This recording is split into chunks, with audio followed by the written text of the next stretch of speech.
historically we've been evolved and like our culture has become such a culture जिसके अंदर सवाल करना अच्छा नहीं समझा जाता। True.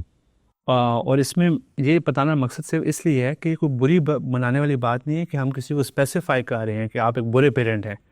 यू नो, आपको पता नहीं था कोई बेहतर चीज़ भी होती है। आप जिस कल्चर के अंदर आपके पेरेंट्स इस कल्चर में पैदा हुए हैं, उनके पेरेंट्स इस कल्चर में पैदा हुए हैं, वो कलेक्टिवली कल्चर सवाल करने के ज़्यादा पसंद नहीं किया जाता, स्पेशली बच्चों का बड़ों से सवाल करना।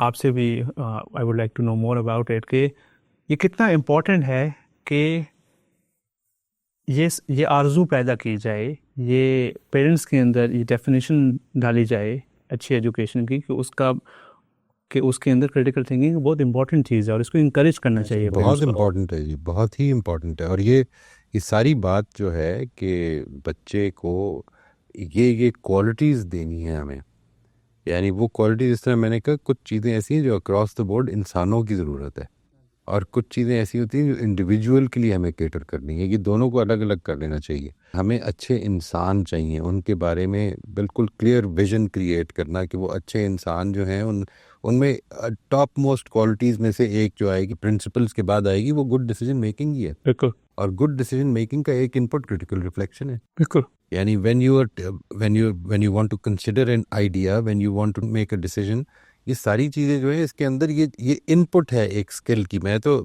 इसी वजह से अपने कैरेक्टर डेवलपमेंट प्रोग्राम के अंदर जो मेरा पहला टॉपिक होता है वो होता ही क्रिटिकल रिफ्लेक्शन है। सही। यानी और उसका इंट्रोडक्शन कराता हूँ मैं, क्रिटिकल रिफ्लेक्शन किस तरह सीखी जाती है, उसकी प्रैक्टिस की एक्सरसाइजेज लोगों को देता हूँ कि इसके ऊपर क्रिटिकली रिफ्लेक्ट करके तो आके शेयर करेंगे आपने क्या अजम्पशंस निकाली हैं और कौन सी ठीक है और कौन सी गलत है, और किस तरह इसको जज करेंगे कि कौन सी ठीक है और कौन सी गलत। ये सारी बात जो है इसको मैं तो बहुत अहमियत देता हूँ। वही जो जिस चीज़ ने उनकी ख्वाहिशात को बदलना है, हाँ जी, वो जो मैकेनिज़्म आप इख्तियार करेंगे, एक ऐसा एजुकेशनल मैकेनिज़्म जो एक तहरीक के तौर पर लोगों के अंदर ये पैगाम पहुँचाए कि आपकी ख्वाहिशात बदलनी चाहिए, वही मैकेनिज़्म असल में ये काम भी करेगा कि असल में हमें जो एजुकेशन चाहिए अपने बच्चों के अंदर जो क्वालिटीज़ डेवलप करनी है, उनमें से टॉप की क्वालिटीज़ ये हैं। बिल्कुल सही। Which will make them good human beings, which will make them productive human beings, which will make them good members of a civilized society. बिल्कुल सही। और उसके अंदर ये डेफिनेशन 3 साल के बच्चे को तो नहीं पता है वो क्या बातें हो रही हैं। Right. ये हमें पेरेंट्स को सिखानी है कि अच्छी एजुकेशन का मतलब ये चीज़ होता है कि अगर बच्चा सवाल कर रहा है, अगर बच्चे के अंदर क्यूरियोसिटी है, तो उसको आप हिंडर ना करें, उसको इंकरेज करें, बल्कि सेलिब्रेट करेंगे बच्चे ने सवाल किया है। Exactly. और फॉलो अलॉन्ग करें, अच्छा ये कैसे, अच्छा फिर ये कैसे, कि बच्चे के अंदर एक अप्रूवल मिले कि सवाल करना एक अच्छी चीज़ होती है और इससे मैं बेहतरी की तरफ जा सकता हूँ। Absolute. एज कम्पेयर टू ये समझा जाए कि यार ये बच्चा तो रिबेलियस हो रहा है, बागी हो रहा है, ये बड़े सवाल करता है, ये तो लिहाज नहीं करता, बड़े जब आए हुए हों तो सवाल नहीं किया जाता। तो right. तो इसके अंदर हमें पेरेंट्स को ये कम्युनिकेट करने की ज़रूरत है। Absolutely. इसके अंदर बस आखिरी चीज़ मैं ये कहना चाहूँगा कि आपको, जब हम इतनी इम्पोर्टेंट बात कर रहे हैं कि पेरेंट्स की एजुकेशन कितनी इम्पोर्टेंट है एज़ कम्पेयर टू बच्चों की एजुकेशन के, आपको लगता नहीं है कि ये एक बड़ा अनटैप्ड एरिया है जिसके अंदर अब हम अपने अमेरिका के अंदर देखते हैं कि न्यूयॉर्क के अंदर संडे स्कूल्स हैं जो इमिग्रेंट पेरेंट्स के लिए बनाए गए हैं, और यहाँ पे बॉस्टन के अंदर भी कम्युनिटी आउटरीच प्रोग्राम्स हैं, कि हमें ये अब एक नया स्टैंडर्ड लाना चाहिए एजुकेशन का, जिसके अंदर एक अच्छा स्कूल वो स्कूल नहीं है जो सिर्फ बच्चों को सिखाए, बल्कि वो स्कूल है जो कुछ दिन सैटरडे संडे या एक दिन या 2 दिन पेरेंट्स के लिए रखे, जिसके अंदर उनको एजुकेट किया जाए। आप इसके बारे में क्या?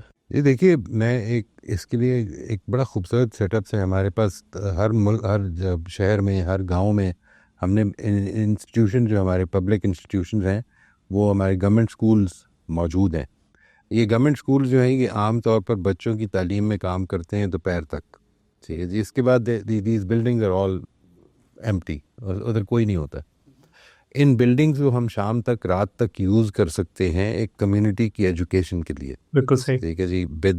आप उसमें स्टाफ की सर्कुलेशन, आप उसके अंदर लोगों की, स्टूडेंट्स की सर्कुलेशन, यानी कम्युनिटी डेवलपमेंट के लिए बेहतरीन इंस्टीट्यूशन, पब्लिक इंस्टीट्यूशन जो हैं, आपके स्कूलिंग सिस्टम जो हैं, उनको बनाया जा सकता है।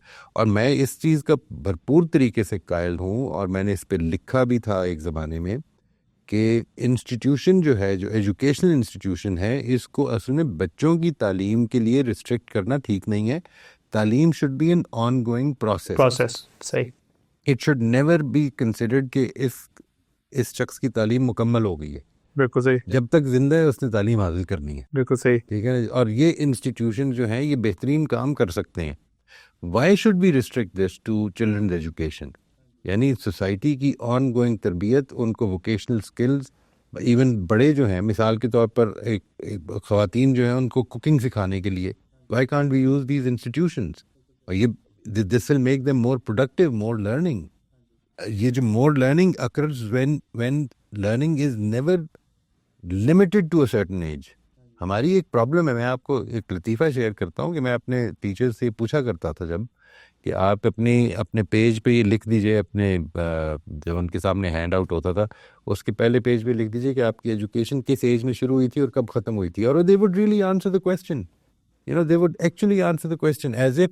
और फिर मैं उनसे पूछता था कि फिर आप इस वर्कशॉप में बैठे क्या कर रहे हैं अगर एजुकेशन कंप्लीट हो गई है? यानी हमारी एजुकेशन कभी कंप्लीट नहीं होती, हमें मौत आ जाती है. उस वक्त तक हमें सीखना है, अपने जहनों को खुला रखना है, अपने दीन के बारे में सीखना है. और ये कॉन्टिन्यूइंग प्रोसेस है. यानी इस चीज़ के अंदर कोई एक्सेप्शन नहीं है. हाँ जी. We have to keep on developing.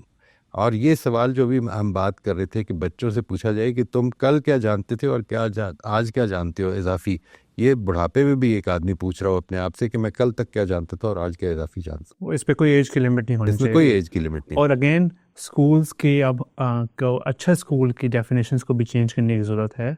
वो बेहतर स्कूल्स, अच्छे स्कूल्स वो हैं जो ना सिर्फ बच्चों की एजुकेशन का एहतमाम करें, कम्युनिटी सेंटर्स बने, एब्सोल्युटली, कि जिसके अंदर पेरेंट्स की एजुकेशन हो रही हो. Absolutely right. हाँ जी. पेरेंट्स की एजुकेशन हो रही है, उनकी वोकेशनल ट्रेनिंग हो रही है, जो ज़रूरत है सोसाइटी की, बिल्कुल वो उसको केटर करें. एक पूरी की पूरी बिल्डिंग हमारा आधा दिन पूरा खाली रहती है और सारी रात खाली रहती है. उसको इस्तेमाल करें, उस एजुकेशन सिस्टम को एक्टिवेट करें.